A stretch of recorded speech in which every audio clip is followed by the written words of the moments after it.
the NFL is the next man up. Yeah. So, I mean, I don't think it's going to slow down the roll. Yeah, this whole thing is just so weird. I don't even know what to say about it. It's genuinely depressing because I just want regular football. Yeah. I agree, and I'm gonna save that for my final thought. I'll get to that in a little bit. But until then, time to us put our solemn faces on. I should take my hat Yeah. off.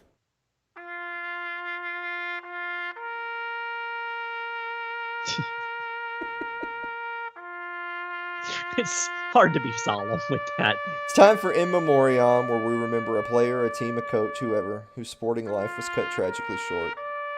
Mike Maharrey, who are you remembering this week?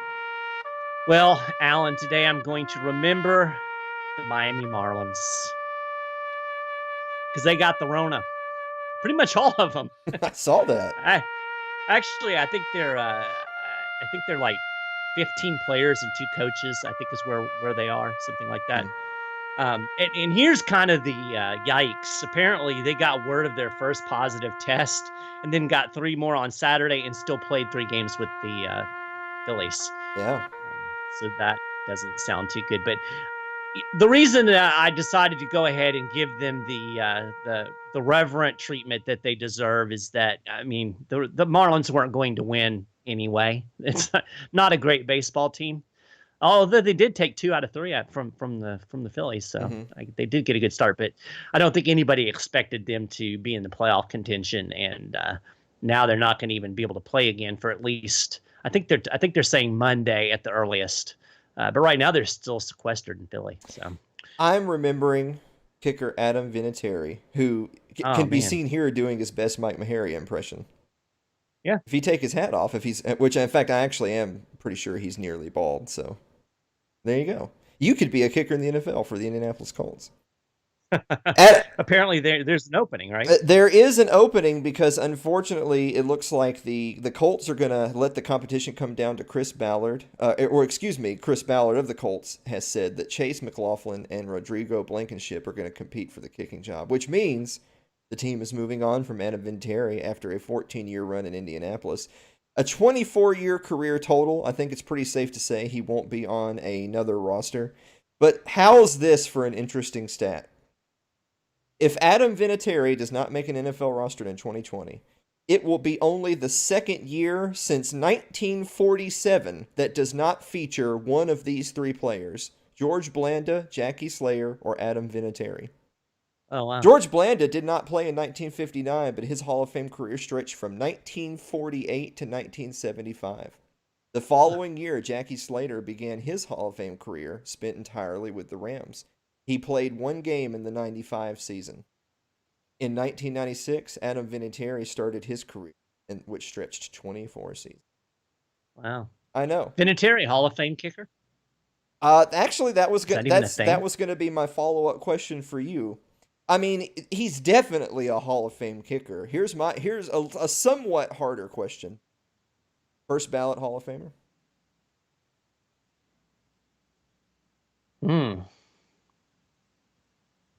I don't know.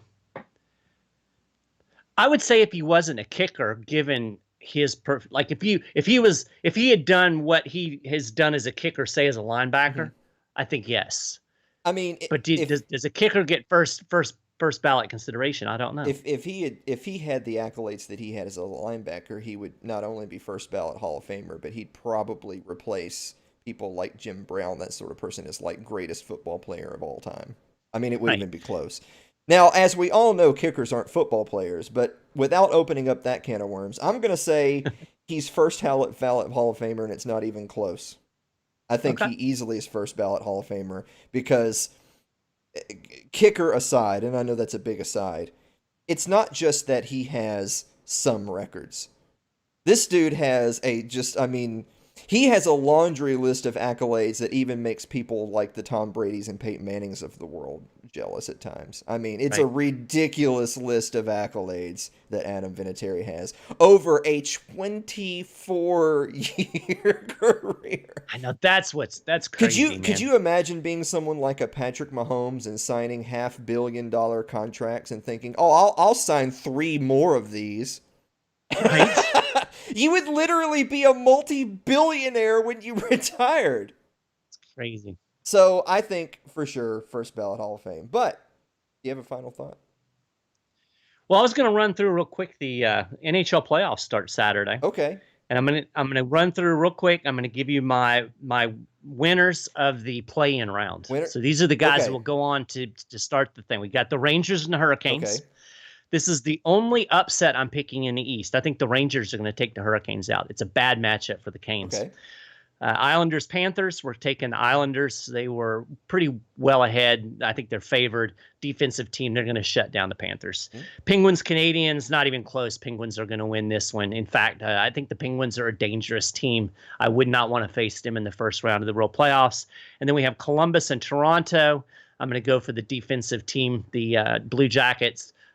Toronto can score a lot of goals, but they're still a mess on the back end. In the West, we've got the Coyotes and the Preds. I think the favorite might be the Coyotes, but I'm going to take the Preds, being that they're healthy and have had a little time to right the ship, and I think they're going to pull it off. Blackhawks, Oilers, Edmonton, more talented team. Mm-hmm. I think will win. Jets, Flames, Jets again, more talent, and Canucks and Wild are going to go with the Canucks. Again, just a little bit more talent. Basically, my rationale looking at the play-in games, and I think really in the playoffs, going through this in general, it's going to be the more talented teams that are going to prevail because you don't have, at least in this first round, the issues of injuries and not having to have home ice and all those things that go along with that and travel. I think that this is going to let talent shine. So there you you're go. getting your hottest of hot takes here on Sports Ball this week, where we're picking the more talented teams to win their games. I like to play it safe. That's how Maharrey rolls. Right. I can't wait enough for football season. I'm not going to fall into the pit of despair and thinking that there won't be a football season. I think there will be. I have to. I just have to think there, because if not, then I'm with you. And we'll bring back the money pit. The Oh, money pit's yeah. coming back. Maybe I'll bet this year. Okay. No. I mean, I was about to go through my whole big adage of you don't bet for the first couple of weeks, you kind of let the chips fall, and then you start making educated decisions. We already know this is going to be a retarded year. You already know. Absolutely. Who knows what's Yeah. All right, well, there you are. Speaking of that, into the world of college football for my final thought, and we'll go. Mm-hmm. So the ACC has voted that they're going to play an 11-game slate, 10 in conference and 1 out of conference game, and they're including Notre Dame in their scheduling. Yeah. Because the SEC voted to have a 10-game all-conference slate, but then have backed off of that because they hadn't heard that the ACC was willing to be brave and play another game. So now they're thinking of going back to the drawing board to rethink doing their schedule. You know what I have to say about all that? What's that? I have stay with me on this. I have a wild idea to fix that problem. Maybe they should just play their schedule. I don't know. Don't get crazy. How about everyone just play their schedule that they had? Because I mean, they make these schedules way in advance, way more often than not. Just play your schedule. Do it. Of course, I'm being a little bit facetious here as a UT supporter. Now UT did have Oklahoma as an out of conference opponent, and if the season started tomorrow, Tennessee loses that, they don't play Oklahoma anymore. And which, I mean, I would kind of like them to, even though I would probably pick Oklahoma to win. But that means they would also lose such hard-hitting contests as Furman. And let's face it, we like to have our bowl eligibility around here. So it'd be a shame if you lost all those games. Because also, let's face it, if you're a major conference team and your conference votes to just play a 10-game all-conference schedule, if you're a team like Tennessee, that means you're going to play all your East opponents, plus you're going to play Alabama, and then you're also going to add in like LSU and Mississippi State and Auburn, and that's your schedule. Right. We're back to the haves and have-nots, right? Like that's a heck of a lot harder schedule. I mean, let's be real. That's a lot harder schedule to be bowl eligible than Clemson's going to be playing. Yeah, absolutely. I'll tell you this too. I tell you why the SEC might back up and rethink this. You're going to lose a lot of rivalry games that are pretty Yep. significant Hmm. in college football. I mean, just looking at the big college, Yep. you've got your Florida State, you've Yep. got your Louisville, UK. Uh, I'm Yep. trying to think of some others So off the top of my head. South Carolina, yeah, I was Clemson, just about to say Georgia Tech. there's a number Uh, of rivalry games of in-state teams that are not in right, conference. And that's a whole other conversation of what would it look like if the teams in the same state were also in the same conferences, like that, kind of like if Clemson joined the SEC, so that Clemson and South Carolina are both in the SEC. If Georgia right. Tech joined the SEC, Georgia. Hmm. I kind of think I would like that, to be honest with you.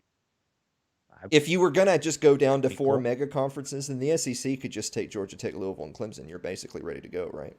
Mhm. Yep, And I think that's fair. I'm not even upset about that. Although I'd say do it. Although there's a conference out on the West Coast that if they don't take this team right here, they're cowards.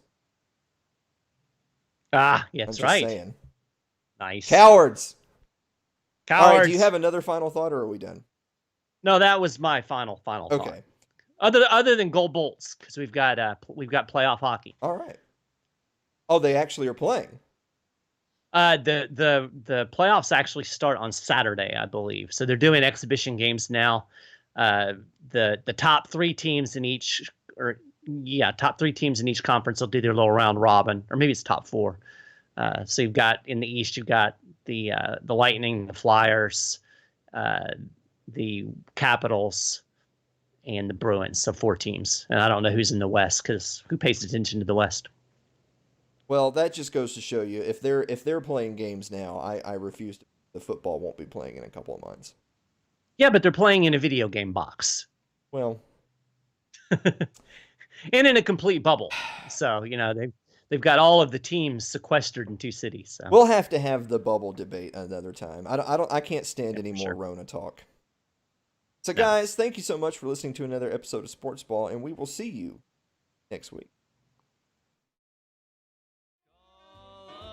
Of me.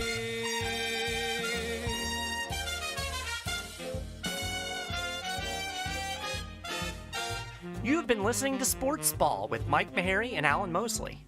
You can follow us on Facebook and leave comments, suggestions. Just go to @SportsBall Podcast. That's @SportsBall Podcast on Facebook. Thanks for listening, and we'll talk to you again next time.